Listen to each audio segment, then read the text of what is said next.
I picked up this Race Face Turbine dropper for $21 on eBay. This P&W Ridge dropper has done me well since September, but I've been wanting something that's air sprung. That's when I found this Race Face dropper, but the reason why I got it for $21 is because the seller said it loses air. So in order to make this work, I'm gonna need to do a full rebuild, something that I've never done before. So I hope that I can make this work.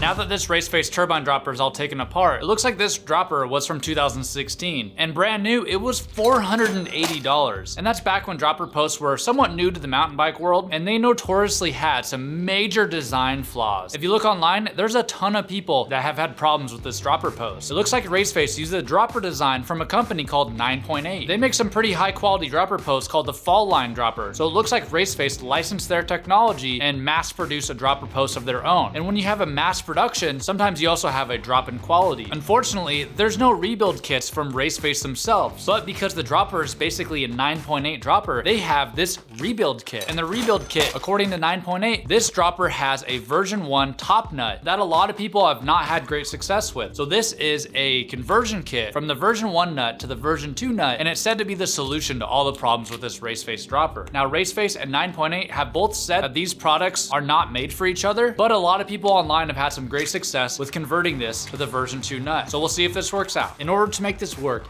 you need 9.8's brake release tool, which is included in the $67 rebuild kit. Also, a cassette tool is necessary for this rebuild, which luckily I already had. And if you do your own mountain bike repairs, you definitely need one of these lying around too.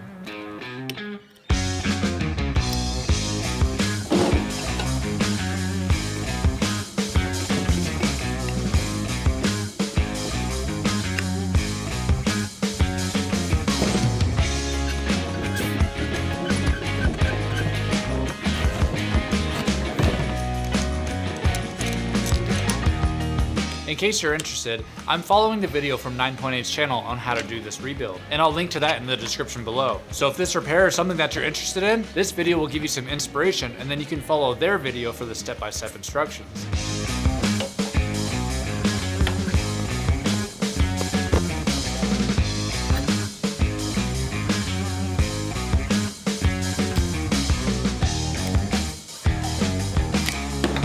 This is the V1 nut that comes on the turbine dropper. It's believed that this has a design flaw that's the culprit of the leaking air for this dropper. This is the V2 nut, and you can see it's a lot thicker. Also, this dust wiper and seal is directly from 9.8, and it should be higher quality. Plus, it's blue instead of black, and it should give this bike a little bit of that added flair, especially because I'm going for the blue accents on this bike. The kit also comes with its own grease, which is pretty cool to see. Now let's see if everything fits.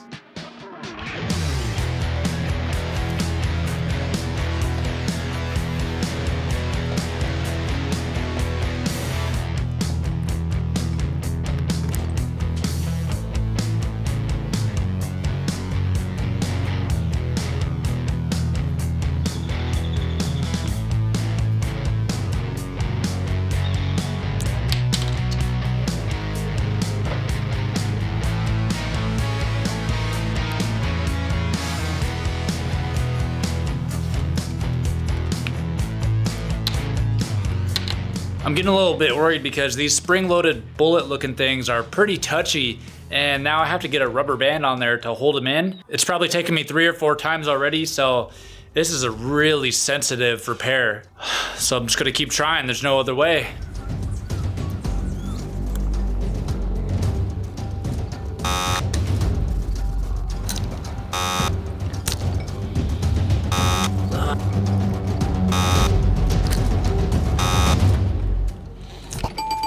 I can't believe I did it. That probably took me, I don't know, an hour? Man, that was so difficult. The trick is either a really thick rubber band or 2 rubber bands. Wow. All right, now let's finish this up.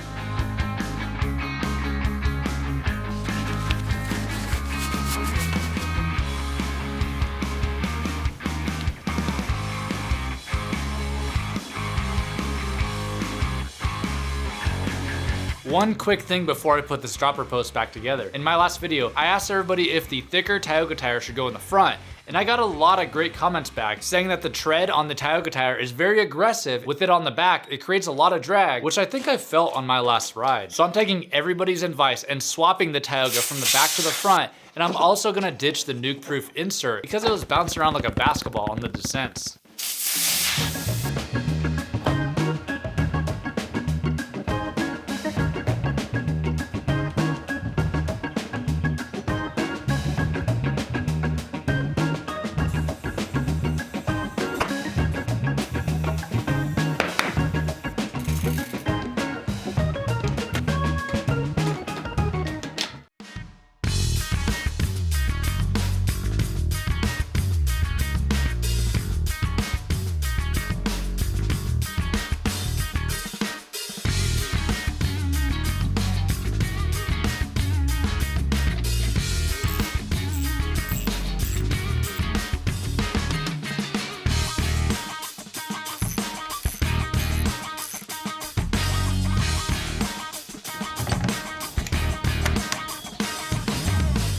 Well, it is now the next morning, so let's see if this thing held air.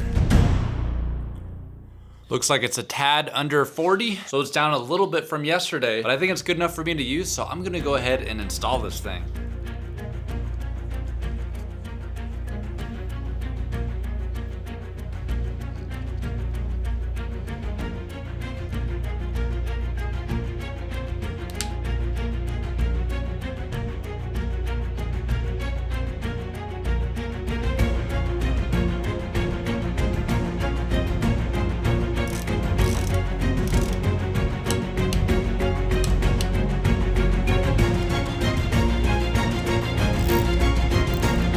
And now the moment we've all been waiting for. Will this dropper work? After the full rebuild, it held air overnight, so there's only one thing left to do. Let's pull this lever. Oh, it worked. Yes.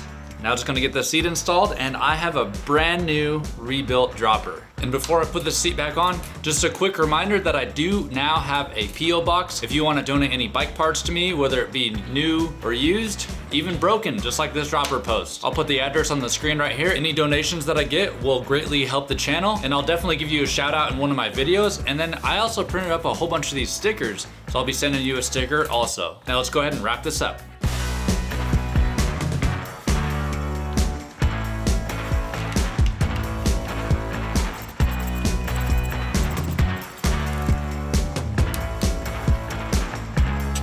I think we did a great job on this dropper rebuild, and it felt so good with me just riding around town. If you made it this far in the video, consider subscribing and help me reach my goal of 20,000 subscribers by the end of the year. Also, I'll leave an affiliate link for all the tools used in this video in the description below. Thanks for watching. I'll see you in the next one.